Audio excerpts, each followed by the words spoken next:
Poor girl gives up job interview for stranger but didn't know he was a rich heir. Let go, she snapped, yanking the handle. I have an interview. My father's dying, he blurted. Please. I have to get to the hospital. He's about to go into surgery, and I'm already, his voice cracked. I'm already late. I might not get another chance to say goodbye. Grace froze. For a second, the city went mute. She stared at him, really stared. His eyes were glassy, desperate, and achingly familiar. Her grip on the cab door loosened. You said he's dying? She asked softly. Yes, the man whispered. Today. Maybe in minutes. The city was loud that morning, impatient horns, footsteps on wet pavement, voices caught in the buzz of ambition. It was the kind of morning that demanded movement, purpose, and luck. Grace had none of those things. Her black flats slapped the sidewalk as she rushed toward the street corner, heart pounding beneath her thrift store blouse. She had 5 minutes left, 5 minutes to catch a cab, cross the bridge, and make it to the interview that could finally turn her life around. After months of rejection, after being fired from a corporate job for non-compliance with culture, which really meant she had refused to lie, this was her last shot. She could already hear her mother's voice urging her to come home to the family's small cabbage farm, to rest a while and leave the city nonsense. Grace wasn't ready to give up yet. Then, just as she spotted a yellow cab pulling to the curb, her fingers brushing the door handle, a hand slammed into hers. Please, the stranger gasped. Grace turned sharply.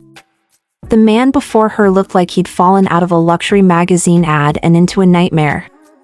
His button-down was wrinkled, shoes splashed with mud, and behind the designer stubble was a face carved with raw panic.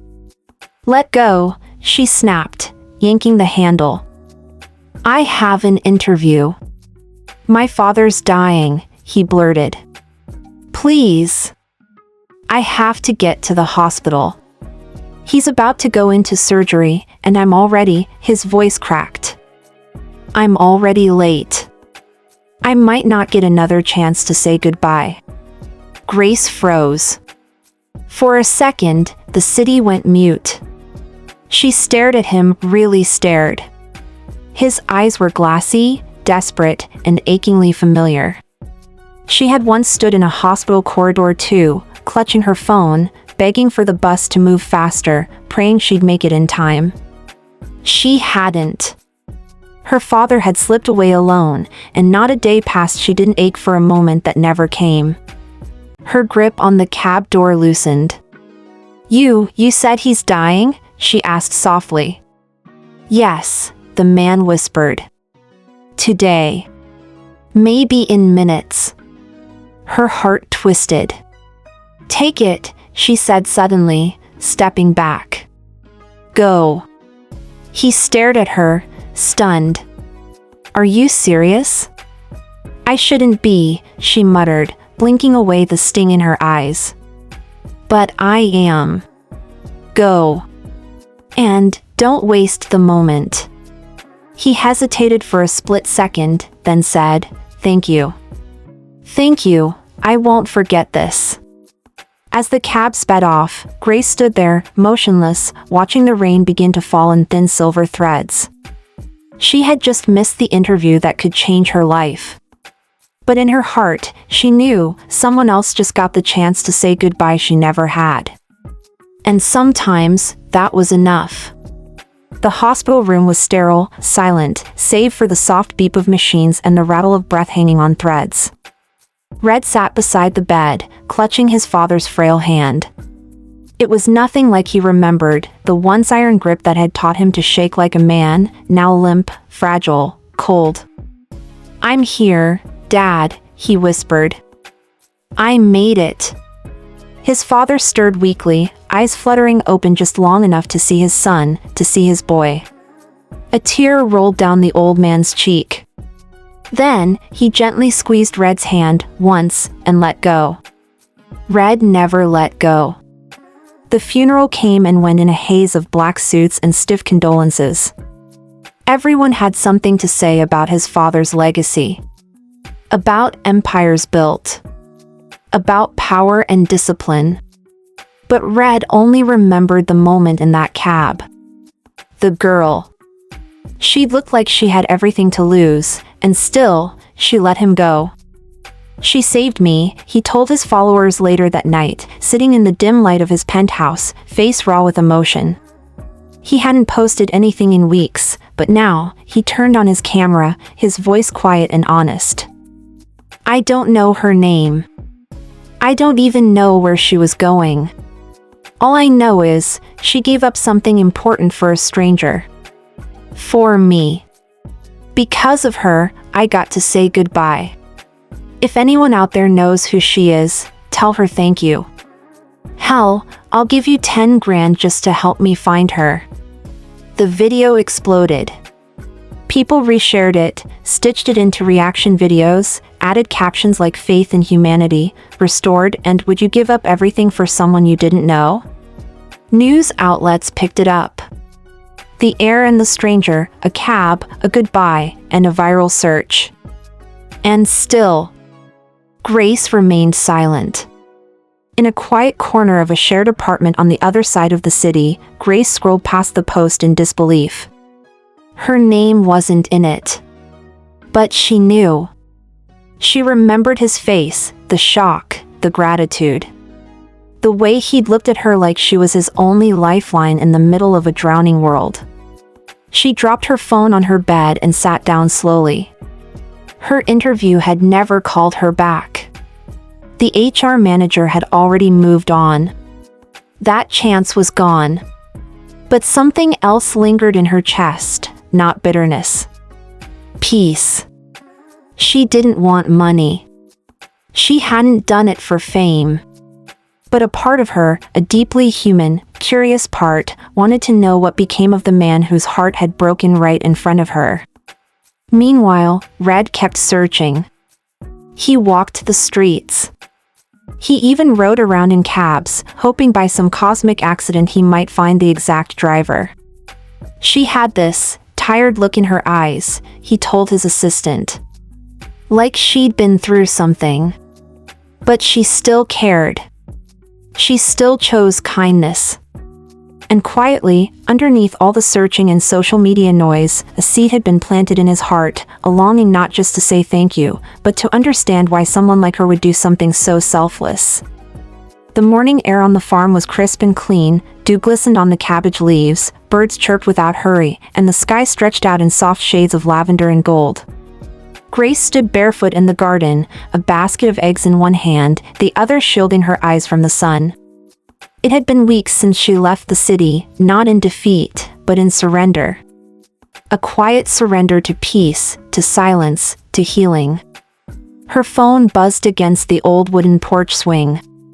She hesitated, then picked it up. Red's face filled the screen. A headline below it read, "Still searching, Heir offers reward for stranger who gave him a final goodbye." She blinked at it. The now viral video began to play again, his voice low and reverent. She could have walked away. She could have said no. I wouldn't have blamed her. But she gave me a gift I can never repay. Her mother came up beside her, wiping her hands on her apron, and followed her gaze. That him? She asked, a knowing smile pulling at her weathered face. Grace nodded slowly. Yeah. That's him. They stood in silence for a beat, the morning breeze brushing through their hair like whispers of the past. You're not running from something anymore, Grace, her mother said gently. You're running towards something. Remember that dream you had? The one that made you leave this place? Grace's eyes welled up. What if I go back and nothing changes? What if I still fail? Her mother cupped her chin like she used to when Grace was a little girl. Then at least you'll fail knowing you already changed someone's life. That means something. 2 days later, Grace posted her own video.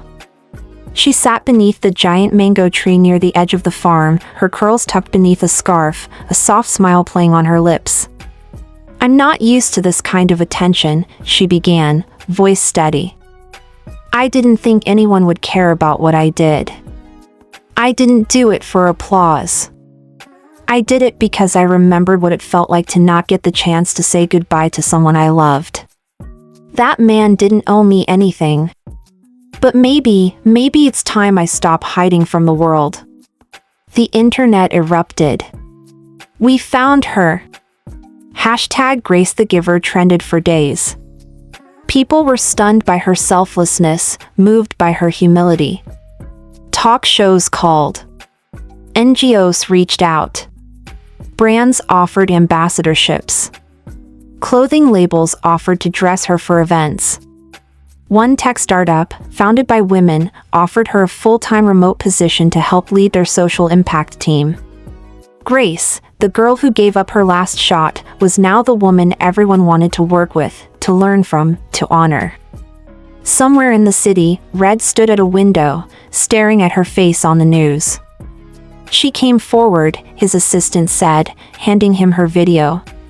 He didn't reply. Just smiled faintly. He was already on his way to find her, not with a reward, not with pity, but with something real. It was sunset when they met again. The city, with all its steel and noise, faded behind the glass windows of the rooftop cafe where Grace stood, hands lightly clasped in front of her. She wore a simple dress, soft lilac, flowing just above her knees, her curls tucked behind one ear. She was still the girl from the countryside. But there was a quiet power in her now, as if that one choice had awakened something she'd buried beneath disappointment and fear. Red stepped into the light, tall and composed, yet visibly nervous. He paused when he saw her, his breath catching for a second too long. "Grace," he said softly, his voice carrying the weight of weeks, of 1,000 unspoken thank yous. She turned. Their eyes met, and in that moment, there was no noise. No camera crews. No flashing lights. Just two people who had met once at the edge of something broken, and somehow found healing in each other. "You made it," she smiled gently. "I've been trying to find you ever since that day," he said, stepping closer. "I didn't even know your name, but I couldn't stop thinking about you." They sat at a small round table, overlooking the city below. 2 cups of tea between them. No pretense. No scripts. Just truth. Red looked at her with genuine wonder. "That morning, I was losing more than my father. I was losing my grip on everything. I had all the money in the world but no one to stop the time. You gave me the last 10 minutes that mattered." Grace looked down, her fingers gently circling her teacup. "I didn't think anyone would notice," she said. "But when I saw your eyes, I saw mine. The night my father died, I was stuck on a bus. Traffic was insane. I begged the driver to hurry. I never made it. Not even to hold his hand." Her voice faltered, and Red leaned forward slightly, his voice low and kind. "I'm so sorry," he said. She nodded, swallowing hard. "That's why it was easy for me. I couldn't change my story. But I could change yours." Silence fell between them again, but this time, it wasn't awkward. It was full. "I keep thinking," Red said, after a moment, "how life, fate, maybe, pulled us together for that one moment. One cab, one decision. And yet it changed everything." Grace smiled. "I think we were meant to cross paths. You needed a chance to say goodbye. I needed a reminder that kindness still mattered." He looked at her, really looked. "Do you believe in fate?" "I didn't used to," she replied softly. "But now, I believe in moments. The ones that change everything when you least expect them.